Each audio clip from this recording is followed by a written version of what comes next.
I've spent the last 17 years running my investor club. I'm going to give you 5 things that you should not do in your pitch deck that you're probably doing right now, and 5 things that you for sure should do in your pitch deck, and one counterintuitive lesson. Let's jump right into it. First of all, don't make your pitch deck 40 to 70 pages long. Nobody's going to read it. You can put Mickey Mouse, the word Mickey Mouse, in the middle of your pitch deck. Ask your spouse and business partner to read it and see if they catch anything you should fix, and they probably won't find it. So if your spouse and business partner won't read your whole 70-page pitch deck, neither will a potential investor. Second, don't use clip art that looks like a lazy high school project you did in the 1990s. If you don't take yourself seriously, nobody else is going to take you seriously. So do a fairly professional job. Make it look relatively polished. Make it look institutional quality in every way possible.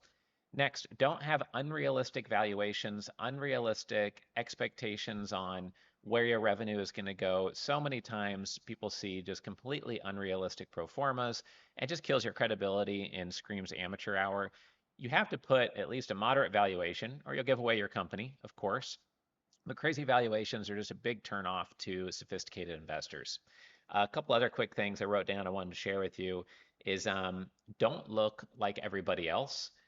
So many times when there's a highly competitive space in real estate or technology, everybody's pitch deck ends up looking the same. Everyone ends up saying the same thing.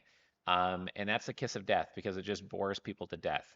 You want to make sure that what you're doing is unique, high conviction, and trusted.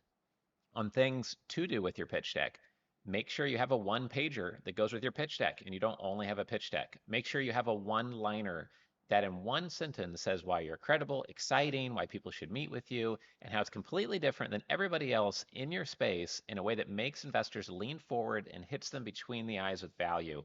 You should be focused probably on a very specific one or two types of investors, so it can be crafted to that type.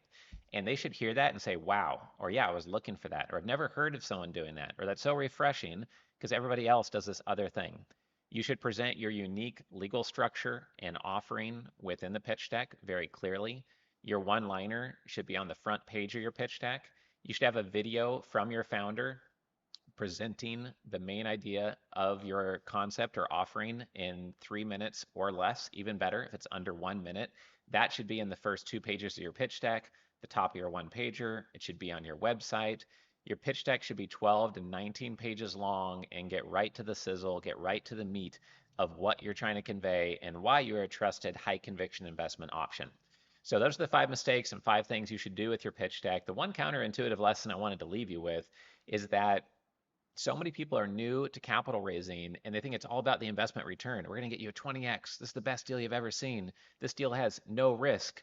This deal is guaranteed, which is like saying the word bomb on an airplane in the investment industry. It's literally illegal to say the word guaranteed in most countries unless you have an insurance product that's being offered. So be very careful about that. So the counterintuitive lesson is it doesn't matter what IRR or potential return you write down on a piece of paper. Anybody could write that you have a 900% return or a 400x return coming. Likely, the higher return you promise, the less credible and more amateur hour something may look if you're promising the moon. And so, what's more important than promising a high return is building high trust, building a relationship, making it a high conviction, exciting decision based on them knowing your value add proposition. I hope that helps you with your pitch deck and your materials. Come check out Family Office Club if you want to learn more. Take care.